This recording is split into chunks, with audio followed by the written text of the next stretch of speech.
नमस्कार बच्चों, आज हम बचेंद्री पाल के द्वारा लिखित एवरेस्ट मेरी शिखर यात्रा का दूसरा भाग पढ़ेंगे। जिस प्रकार आपने देखा कि पिछले भाग में खम्बू हिमपात की स्थितियों के बारे में उपनेता प्रेमचंद ने अवगत कराया। अब दूसरा दिन था जब बचेंद्री डॉक्टर मीनू मेहता द्वारा प्रशिक्षण लेती है। ठीक है, उसके बाद उनको काफी चीजों को सिखाया जाता है कि किस तरीके से बर्फ पे रस्सियां बांधी जाती है, रास्ता बनाया जाता है, किस तरीके से अपने पर्वत अभियान में अभियांत्रिकी जो स्थितियां हैं उनको खुद से बनाना पड़ेगा। उसके बाद तीसरा दिन कैंप 1 तक सामान लेकर चढ़ना था पूरे पर्वतारोहियों के दल को। उसके बाद था रीता, गोम्बू तथा बचेंद्री कैंप 1 पहुंचने की सूचना कर्नल खुल्लर को दे रहे थे। क्यों? क्योंकि उनको समय समय पर अपनी पूरी यात्रा की जानकारी कर्नल खुल्लर जो उनके दल के कप्तान थे उनको देना पड़ रहा था। और उन्होंने बहुत खुशी के साथ ये खबर दी कि रीता, गोम्बू और बचेंद्री जो 2 महिलाएं थी, केवल 2 महिलाएं जिन्होंने कैंप 1 तक पहुंचने की सफलता प्राप्त की।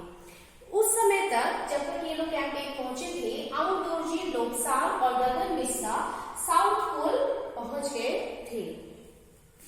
29 अप्रैल को 7,900 मीटर उन्होंने कैंप 4 लगाया।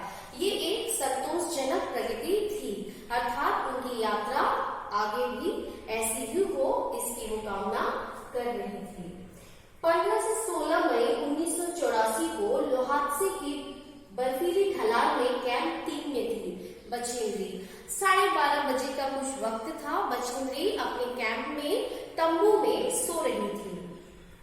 तंबू जो वो टेंट होता है उसे कहते हैं, और वहीं पे वो सो रही थी जब रात के समय में तो अचानक उनके सिर से कुछ एक ऐसा भारी चीज को टकराने का महसूस होता है। तो उन्हें पता चलता है कि ये ग्लेशियर से जो टूट के एक विशालकाय पुंज है बर्फ का, वो जमीन के इधर में आया है और वो टकराता हुआ पूरे तंबू को तहस नहस करता हुआ नीचे की तरफ गिरा है। अब इस घटना में 10 लोगों की जो हालत है काफी नाजुक हो जाती है। बचेंद्री भी बर्फ के नीचे दब जाती है। तो जो लोब्सांग है उन्होंने क्या किया था कि बर्फ से जो स्विस छुरी होती है जिससे बर्फ काटा जाता है, उससे उन्होंने बर्फ को काट के हटाकर बचेंद्री को बचाया। हालांकि ये काफी एक दुखद घटना थी जिससे सभी प्रभावित थे। उस समय बचेंद्री से पूछा गया था क्या आप आगे की चढ़ाई जारी रखना चाहेंगे? तो बचेंद्री ने कहा कि हाँ, मैं आगे जरूर जाना चाहूंगी। उन्होंने इस घटना को अपनी सफलता के बीच नहीं आने दिया। इसी तरीके से बचेंद्री ने अपनी एक और घटना को यहाँ पे बताया कि किस तरीके से तेंजिंग से वो जब मिली थी, उनकी बेटी भी उनके साथ थी।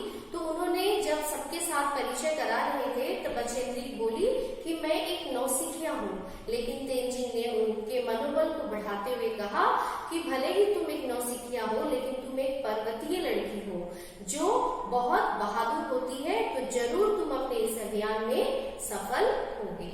उसके बाद क्या होता है, लेखिका साउथ पोल कैंप पहुंचती है, जो पहले पहुंच जाती है, लेकिन जय और मीनू पीछे रह जाते हैं।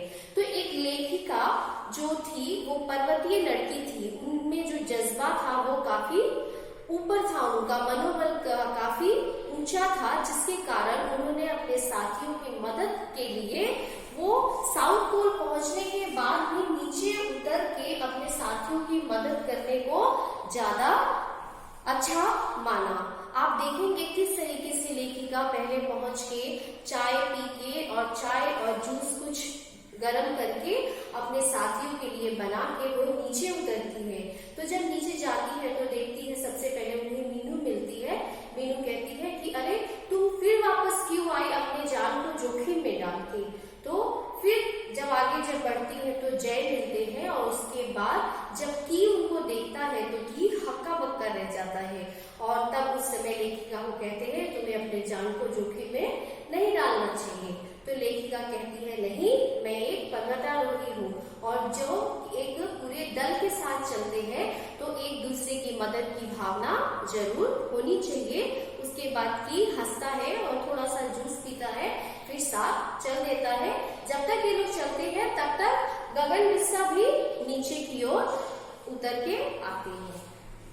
फिर आप देखिएगा कि किस तरीके से साउथ पोल पहुंचने के बाद उनकी यात्रा, एवरेस्ट की चोटी तक की यात्रा कैसी रही, वो हम अगले भाग में देखेंगे।